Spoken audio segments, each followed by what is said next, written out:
What if I told you that the primary tool your doctor uses to tell you that you're overweight wasn't actually invented by a physician? Right, yeah. Not even close to a physician. No, it was invented by a 19th century astronomer who was literally just looking at the stars. So today, we are basically taking a sledgehammer to everything we think we know about body fat. Welcome to today's deep dive. Interview one today. It is a massive mission today. We are taking this giant stack of medical history, clinical research, genetic studies, and we're using all of it to answer one very specific question, which is, how exactly does excess fat harm the body? Right, moving way past the old, willpower myths. Exactly. We are completely leaving behind those outdated, frankly unhelpful willpower arguments to uncover the rigorous biological reality of inflammation, hormones, and metabolic disease. Because the science there is just fascinating. It really is. Okay, let's unpack this. Because to understand how fat harms the body, we actually have to start with how we measure it. And it turns out the metric we've been using for decades is, well, it's based on a massive historical misunderstanding. Yeah. The defining metric for so long has been the body mass index, BMI, which is really just your weight in kilograms divided by your height in meters squared. It's just a simple math equation. That's all it is. And the World Health Organization formalized this classification back in the late 1990s, setting the obesity threshold at a BMI of 30. But the critical flaw sitting at the center of all this is that BMI was never, ever designed to measure body fat. Oh. Or diagnose individual health. Which, looking at our sources, this absolutely blew my mind. BMI actually started out as something called the Quetelet Index in the 1830s. Right, Adolphe Quetelet. Yeah, and he wasn't a medical professional of any kind. He was a Belgian mathematician and an astronomer. Just a guy crunching numbers. Literally. He was just trying to build a statistical profile for what he called social physics. He wanted to find the mathematical dimensions of the average man for, broad population-level statistics. And that historical context is so crucial because it really highlights the absurdity of its clinical use today. It became the gold standard in medicine largely because of a physiologist named Ansel Keys in 1972. Oh, right, Ansel Keys. Yeah, Keys was studying cardiovascular risk across different countries, and he popularized BMI simply because it was cheap. It was an incredibly cheap, mathematically easy tool to use across massive, massive populations. So on a macro level, it made sense. On a macro level, sure, it correlated reasonably well with body fat. But when you apply it to clinical precision for an individual like you walking to a doctor's office, it just falls apart. Because it can't tell the difference between fat and muscle. Exactly. BMI cannot distinguish a pound of fat mass from a pound of muscle mass. And even more importantly, it cannot tell you where on body that fat is actually stored. Which gives us these crazy counterintuitive paradoxes in medicine. You could have a professional bodybuilder with single-digit body fat. Oh, absolutely. But because muscle is incredibly dense and heavy, they clock in with a BMI of 31.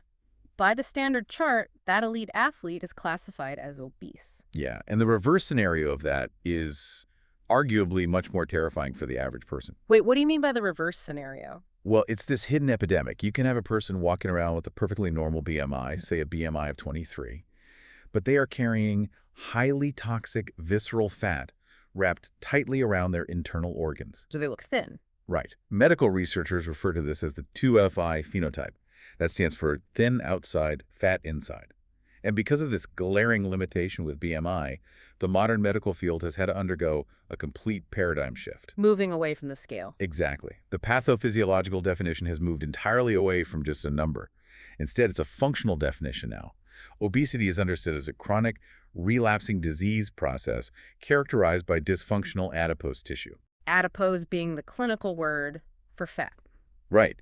And actually, in 2013, the American Medical Association formally reclassified obesity as a disease, not a lifestyle condition. Now, I know that 2013 AMA decision generated a lot of headlines, and, we're just looking at the biology in our sources here. We're not taking a side on the cultural politics of it. But looking at the raw science forces, a really profound question. If the number on the scale isn't the real problem, what actually makes this tissue dysfunctional? Which requires a fundamental shift in how we even conceptualize body fat. Yeah, because we used to think of it as just this passive biological storage locker, right? Or like a fuel tank on a car. For most of medical history, fat was viewed as an inert storage depot, just dead weight that you carried around. Or, far worse, it was viewed purely as a visible sign of a moral failing. like a lack of discipline. But here's where it gets really interesting, because in the 1990s, that whole dead weight theory was completely shattered. We found out that fat is actually more like a pharmacy. Right, an active gland. Yeah, an active gland, like your thyroid, constantly pumping out these chemical signals. And what's fascinating here is how that physiological pharmacy was discovered. The pivotal moment happened in 1994. Jeffrey Friedman's laboratory at Rockefeller University was studying a very specific, famously obese strain of mice. The OBOB mouse, right. The OBOB mouse, exactly. This genetic strain had been discovered decades earlier, in 1949, at the Jackson Laboratory. And Friedman's team realized these mice weren't just eating because they liked food. They were physically missing a specific gene that encoded a previously unknown hormone. And what did he name it? He named this hormone leptin. It's derived from the Greek word leptos, which actually means thin. So this hormone, leptin, what is its actual job in a healthy body if you're not missing that gene? Well, leptin is produced directly by the fat cells themselves. So as your fat cells fill up with energy, they release leptin into the bloodstream. It travels all the way up to the hypothalamus in the brain to deliver a very clear message. The message is basically, hey, we have enough stored energy down here, suppress the appetite, and increase energy expenditure. Stop eating. Wow. And this discovery was the biological smoking gun. It proved definitively that fat isn't passive. Adipose tissue is a highly active endocrine organ that is in constant dynamic communication with the brain. But wait, if I'm thinking about this logically, if fat cells produce leptin to tell the brain to stop eating, why do people with severe obesity still feel chronically hungry? I mean, shouldn't someone with a lot of fat have an absolute ton of leptin telling him to stop? That is a great question, and that paradox is the exact definition of leptin resistance. People with obesity do indeed have incredibly high levels of leptin circulating in their blood. The fat cells are literally screaming at the brain to stop eating. But the brain isn't listening. The brain stops hearing the signal entirely. The cellular communication line gets cut, likely due to inflammation in the brain itself. Oh. Yeah, and this is why early leptin therapy, which, the media initially hailed as a miracle cure for weight loss, it largely failed as a general treatment. You can pump as much synthetic leptin into a patient as you want, but if the brain's receptors are completely deaf to the signal, it just doesn't change their appetite. So fat is this active organ secreting hormones to regulate our hunger. But looking at the sources, it also secretes some incredibly dangerous things too. Right around that same time, in 1993, Gökhan Hatamishli's lab at Harvard found something else lurking in the fat of obese rodents. Yeah, his lab discovered that the fat tissue was massively overproducing something called tumor necrosis factor alpha, or TNF-alpha. Which sounds intense. It is. It's a very powerful inflammatory signal. Hatamishli's team showed that this inflammatory molecule directly interferes with insulin's ability to do its job. Ah, okay. And this discovery completely crystallized the modern medical view. Obesity wasn't just a passive excess of calories anymore. It was an active, volatile disease state driven by a malfunctioning organ that was actively poisoning the body's metabolic system. Okay, so if my fat is acting like a rogue pharmacy, right, pumping out these toxic inflammatory signals, what triggers it to go rogue in the first place? Like, what is the mechanical breaking point for a fat cell? Well, the breaking point comes down to two foundational rules of biology. Rule number one is the strict storage limit of the cell itself. Each individual fat cell, called an adipocyte, can only physically expand so much. As you take in excess energy, that cell inflates kind of like a water balloon. And a balloon can only stretch so far before the rubber just gives out. Exactly. And the biological equivalent of that rubber giving out is a loss of oxygen. As that fat cell expands to its absolute physical limit, it eventually outgrows its own microscopic blood supply. Oh, so it suffocates. It literally becomes starved of oxygen. It enters a state called hypoxia. And when these fat cells are suffocating, they become intensely metabolically stressed. They start fracturing, leaking, and eventually dying. And I imagine the human body doesn't just ignore a bunch of suffocating, dying cells in the tissue. It probably treats it like an injury, right? Exactly. It treats it like a major trauma. The body sends in the immune system. These suffocating fat cells release chemical distress signals called chemokines. And these signals recruit heavy-duty immune cells, specifically macrophages, to swarm the fat tissue to clean up the dead cellular debris. It's like a cleanup crew. Yeah, but it gets out of hand. Yeah. In a lean, healthy person, macrophages might make up about 10% of the cells in your fat tissue. But in a state of severe obesity, these immune cells can make up over 40% of the tissue. 40%. That's almost half the tissue just fighting an infection. Right. And if you look at this under an electron microscope, you literally see these macrophages surrounding the dying fat cells in this tight ring formation. Researchers call them crown-like structures. Crown-like structures. It sounds almost regal, but it's really just a microscopic crime scene. It really is. It is the literal physical signature of your tissue suffocating and calling for help. Okay, so that's rule one, the physical storage limit of the cell. But surely a few bursting cells in my thigh don't cause full-blown diabetes. There has to be a missing link between a local problem and a system-wide crash. Right. And that missing link is rule number 2, location. Location matters far more than the total amount of fat. We frequently talk about subcutaneous fat, which is the fat stored right under the skin, typically on the hips, thighs, and arms. Which is the fat you can pinch. Exactly. But visceral fat, that dense, hard fat packed tightly around the abdominal organs like the liver, the intestines, the pancreas, that is biologically devastating. Just to clarify for you listening, does that mean subcutaneous fat on the hips is entirely harmless? Or is it just that visceral fat in the gut is actively firing toxic signals straight into our most vital organs? It's the latter. The danger of visceral fat comes entirely down to anatomical plumbing. Visceral fat drains directly into something called the portal vein. The portal vein. Yeah, the portal vein is the main blood superhighway that leads straight into the liver. So when those visceral fat cells suffocate and burst, they are dumping massive amounts of free fatty acids and inflammatory distress signals straight into the liver's direct blood supply. Wow. Straight into the filter. Yep. Whereas subcutaneous fat doesn't have that direct superhighway. It drains into the general circulation, which dilutes the immediate impact. This anatomical fact is exactly why a simple tape measure around the waist is a vastly better predictor of a heart attack and metabolic risk than, stepping on a scale to check your BMI. Which brings us to the Pima Indian studies in Arizona, which the sources highlight as a massive breakthrough in understanding this. Yeah, the Pima Indian populations have been intensively studied since the 1960s because they experience exceptionally high rates of severe obesity and type 2 diabetes. And those longitudinal studies were absolutely critical in establishing the undeniably strong link between abdominal visceral fat distribution and the onset of insulin resistance. And this perfectly explains that obesity paradox we sometimes see, where you can have someone with a very high BMI, but if their genetics dictate that their fat is predominantly subcutaneous, meaning like a lower body pear-shaped distribution. Right, mostly on the hips and thighs. Yeah, they might have completely normal blood pressure and relatively normal insulin sensitivity. Clinicians call it metabolically healthy obesity. But on the flip side, you could have a relatively lean person with a protruding gut, carrying all their weight as visceral fat, and they can develop full-blown metabolic syndrome. Because the location dictates the toxicity.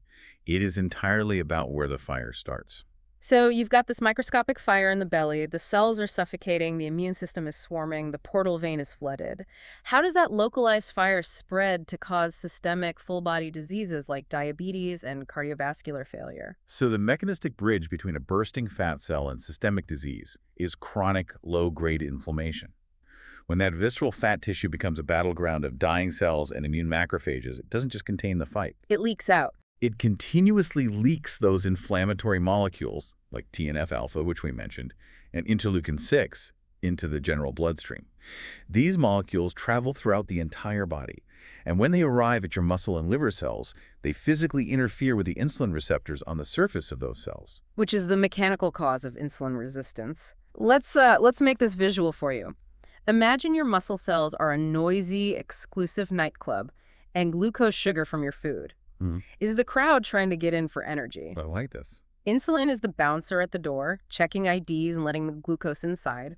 But the systemic inflammation from your fat cells is like deafening, chaotic construction noise happening right outside the club. The bouncer literally can't hear the knock on the door anymore. Right. The glucose can't get in, so it just piles up dangerously on the sidewalk, meaning your bloodstream. That captures the dynamic perfectly. Because the glucose is piling up in the blood, the body panics. It knows high blood sugar is toxic. So its response is to hire more bouncers. The pancreas pumps out massive, unnatural amounts of insulin to try and force the glucose into the cells, a state known as hyperinsulinemia. But you can't keep that up forever. No. Eventually, the beta cells in the pancreas that manufacture this insulin just burn out from the sheer exhaustion. They literally wear down and die. And that exact moment of beta cell failure is how you arrive at a diagnosis of type 2 diabetes. It's a complete mechanical breakdown of the system. And looking at the research, this inflammatory fire doesn't just stop at diabetes, it ravages the liver and the heart too. Hmm. And it's not doing it through acronyms and jargon, it's doing it physically. Very physically. When that portal vein dumps all that fat and inflammation straight into the liver can't process it. It starts storing the fat inside its own cells, which causes the liver tissue to become heavily inflamed and ultimately scarred. Yeah, non-alcoholic fatty liver disease. And the same physical damage happens in your blood vessels. That chronic inflammatory state damages the endothelium, which is the incredibly delicate inner lining of your arteries. And when that lining gets damaged, When it's inflamed and damaged, cholesterol easily gets stuck in the vessel walls, accelerating atherosclerosis, okay, which directly leads to heart attacks and strokes. and the sources also highlight an incredibly dangerous condition called sarcopenic obesity. Right, sarcopenic obesity. It's the dangerous combination of high fat mass and low deteriorating muscle mass. It is increasingly recognized as a massive threat, particularly in aging populations. Because muscle isn't just for moving around. Exactly. Muscle tissue acts as a metabolic sink. It safely absorbs and burns glucose. When you lose that muscle mass, you lose your body's natural shock absorber for blood sugar, while simultaneously increasing the inflammatory burden from the excess fat tissue. If we connect this to the bigger picture, the medical community has known about this constellation of destruction for decades. The sources point to the Framingham Heart Study, which started all the way back in 1948. A landmark study. Yeah, and they proved that elevated markers of inflammation, specifically something called C-reactive protein, track perfectly with obesity and independently predict if someone is going to have a cardiovascular event. Which is why the medical community used to refer to this clustering of issues, central abdominal obesity, high blood pressure, high blood sugar, and abnormal cholesterol as Syndrome X. Coined by Gerald Reaven in 1988. Right? That's right. Today, we simply call it metabolic syndrome. Okay, I have to push back here. Wait. Evolutionarily, that makes absolutely no sense. If this visceral fat is actively suffocating, recruiting immune cells, and poisoning my liver and heart with inflammation, why would my body fight so hard to keep the poison? It seems completely backwards. It does. If this tissue is actively killing me, why doesn't my body just eagerly burn it off the second I skip a meal? Why is weight loss so biologically agonizing? That is the core frustration of modern obesity medicine. It challenges the massive historical misconception known as the calories in, calories out oversimplification. Right, the classic eat less, move more advice we've all been handed forever. Yeah, and to be scientifically accurate, thermodynamics is still true. An energy deficit will dictate weight change. But what the pathophysiology clearly shows is that the body actively, fiercely defends its highest fat mass through a complex web of hormonal feedback loops. So it's fighting you. It is fighting you. Yeah. Your brain establishes a set point or a settling point. When you try to lose weight, your body doesn't just passively shrink. Your leptin levels plummet, tricking your brain into thinking you were starving. Even if you have plenty of fat left. Even then. And ghrelin, your primary hunger hormone, spikes aggressively. Your resting metabolism intentionally slows down to conserve energy. Weight loss triggers a profound physiological resistance. It is not just a failure of willpower. Which has sparked these fascinating, completely polarizing debates about human evolution. Like, how do we get programmed to defend something that hurts us? The sources dive into James Neal's famous thrifty gene hypothesis from 1962. Right, a classic theory. Yeah, Neal argued that genes favoring incredibly efficient fat storage were a massive survival advantage for early humans who had to endure brutal cycles of feast and famine. You ate the mammoth, stored the fat, and survived the winter. It makes intuitive sense. Exactly. So today, in a modern world with an ultra-processed drive-through on every single corner, those ancient survival genes suddenly become a deadly liability. It is an incredibly elegant theory, and it's still widely taught in introductory biology. But evolutionary biologists heavily critique it today. Why is that? The primary criticism is mathematical. The modern global obesity epidemic happened over just a few decades.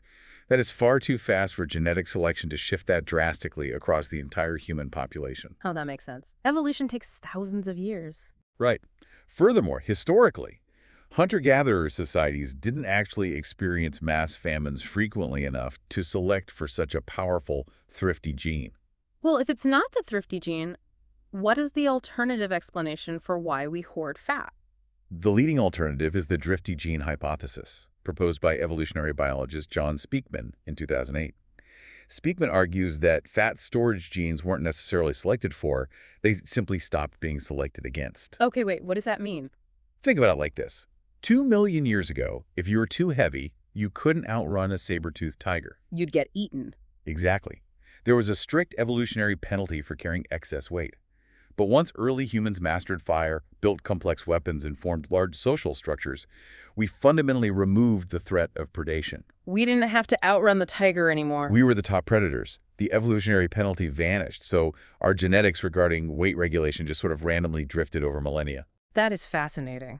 But regardless of whether we drifted here or evolved to be thrifty, the sheer ferocity with which the human body fights weight loss is undeniable. And you can't look at the science without bringing up Ansel Keys' incredibly dark Minnesota starvation experiment from 1944. Yeah, that study is chilling. It really is. These were 36 healthy, lean, psychologically stable, conscientious objectors who volunteered to be semi-starved under strict observation to help doctors understand how to refeed war victims. The physical and psychological results were terrifying. The documentation from that experiment is just harrowing. As their body weight dropped, their resting metabolisms didn't just inch down, they plummeted to protect their organs. Their core body temperatures dropped. But the psychological changes were the most profound. The food obsession. Yes. These previously normal men became dangerously obsessed with food. They started hoarding recipes. They couldn't focus on anything else. Their moods became deeply depressed and volatile. They were losing their minds from hunger. And during the refeeding phase, many developed severe binge-eating patterns because their hormonal signaling was completely shattered. It's the ultimate proof that caloric restriction profoundly alters human behavior and metabolism far below our conscious control. Your brain just takes over the steering wheel. It does. But looking at the clinical data in our sources, there is a hopeful flip side to this biological resistance. If you can manage to reduce the fat mass, the benefits aren't just cosmetic. They reverse the disease state. This was proven by the Swedish obese subject study, known as the SOS study, launched in 1987. Right, where they tracked thousands of patients undergoing bariatric surgery. Yeah. And the SOS study was a watershed moment in metabolic medicine. Yeah. Because bariatric surgery isn't just about mechanically shrinking the stomach to force the patient to eat less. The anatomical rewiring of the gut profoundly alters the release of metabolic hormone. It changes the chemistry. Exactly. This study definitively proved that this surgically induced weight loss dramatically, causally reduced the incidence of newly diagnosed diabetes, and significantly lowered cardiovascular mortality over decades. By drastically reducing the suffocating fat tissue, you shut off the inflammatory signaling, and the metabolic disease actively improves. But this raises a vital, almost haunting question for you listening right now.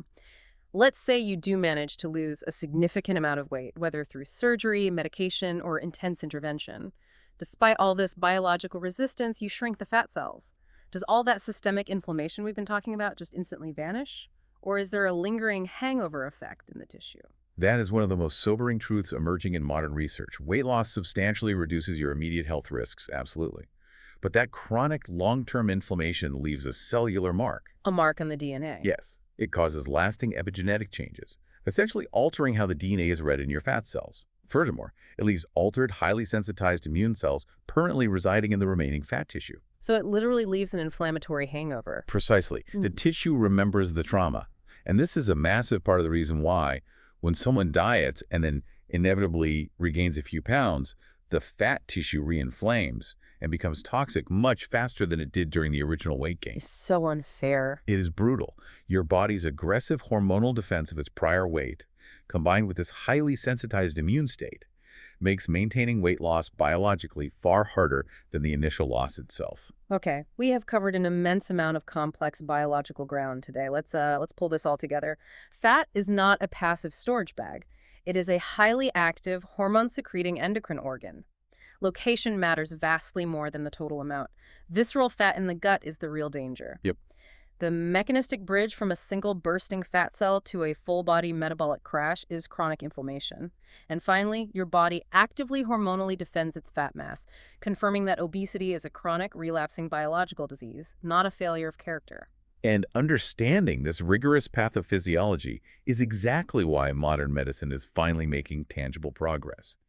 This exact biology is the foundation for the revolutionary new wave of anti-obesity medications. Like the GLP-1 receptor agonists you see on the news every day. Exactly.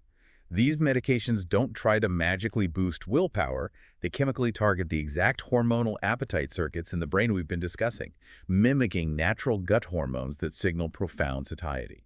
They fix the broken communication line. And understanding this baseline inflammation also explains so much of what we've lived through recently.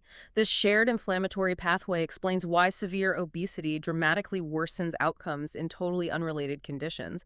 We saw it with severe COVID-19 infections. We see it with certain types of aggressive cancer. They all feed on or severely exacerbated by that underlying smoldering systemic inflammation caused by suffocating fat cells.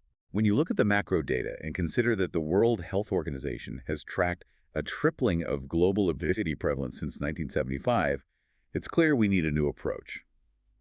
Treating the underlying cellular inflammation and the hormonal misfires, rather than just shaming a patient over the number on the scale, is arguably one of the most consequential imperatives in all of modern medicine. So what does this all mean? We started this deep dive by realizing the metrics we've used for a century are flawed, built by astronomers rather than biologists. The science is finally giving us a clear cellular picture of the fire burning inside the tissue, which leaves us with one final provocative thought to mull over. What's that? Well, if our fat tissue truly holds an epigenetic memory of past inflammation, a cellular hangover that makes regaining weight easier and much more toxic, does the true cure for obesity in the future lie not just in finding ways to shrink our fat cells, but in finding a way to successfully wipe the memory of our own immune system? Well, yeah. Something to think about. Hmm. Until next time.